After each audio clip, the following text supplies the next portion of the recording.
The day my parents ran away with my sister Lily, they handed me over to the debt collectors as collateral. This kid's got issues, always glued to books, talking nonsense like an idiot. If you can take her, fine. If not, just sell her for cash. Lily's bright laughter floated from the hallway. Mom, isn't Chloe coming with us? No, sweetie, we're not taking her. I'd heard that sentence countless times. After Lily was born, everyone in the family revolved around her. I ran over, wanting to see, but Mom pushed me away. Don't touch your sister, your hands are dirty. From then on, I was the extra one. When the debt collector's big brother kicked open the door, he saw me squatting in the corner, reading a book on criminal law. Hey, your parents bolted. How do you plan to pay back the money? I closed my book. Sir, I've analyzed your recordings of violent debt collection. 12 points can be argued as civil disputes. Follow my plan, and you can avoid jail time. He froze. I broke down their 3 years of past cases one by one, writing out strategies to mitigate risks. The man with the dragon tattoo finished reading, then cursed. I've been a gang boss for 20 years, and today I just learned you can collect debts legally. He introduced himself as OG Marcus, then crouched down to my eye level. I could clearly see the scar on his chin and my reflection in his pupils. Who taught you to say all that? I shook my head, fighting back my fear as I answered word by word. I taught myself. He scrutinized me from head to toe, his suspicious gaze sweeping over my malnourished arms. Did your parents often hit you? I shook my head. They didn't hit me. They just acted like I didn't exist. There was no plate for me at the dinner table, no face in family photos, and no one cared when I got sick. How old are you?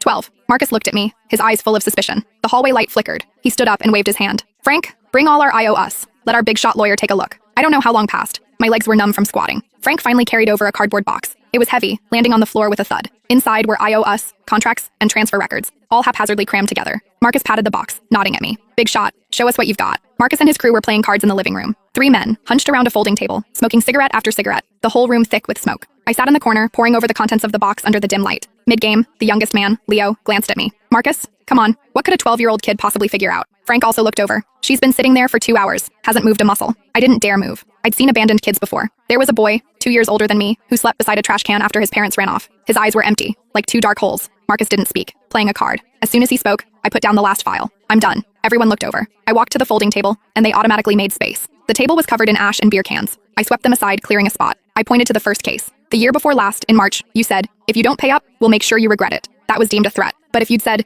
if you don't pay up, we will pursue legal action, it would be a legitimate collection notice. Frank's mouth hung open. I pointed to the second. Taking the debtor's fridge and TV was classified as theft. But if you'd had the debtor sign a debt for asset agreement at the time, it would have been a voluntary civil transaction between both parties. Splashing paint. Illegal, but only civil compensation is needed. Go apologize and pay the person, then have them sign a letter of understanding. Last September was the most dangerous. Someone was injured, a pretty serious injury, but they struck first, so you could argue excessive self-defense, not intentional assault. The sentencing difference between those two is 3 years. The room was silent. No one spoke. Marcus leaned back in his chair, arms crossed, his expression shifting from skepticism to seriousness. Marcus, the kid actually makes some sense. Leo, the young one, picked me up and looked me over, his voice astonished. You're only 12? How do you know all this? Are you a genius? I flailed my arms and legs, wanting him to put me down. My face flushed crimson. No one had ever hugged or picked me up since I was little. I wasn't used to the feeling of being lifted off the ground. I was scared. Marcus took a hard drag from his cigarette, then gave Leo a light whack. She's a girl. She's shy.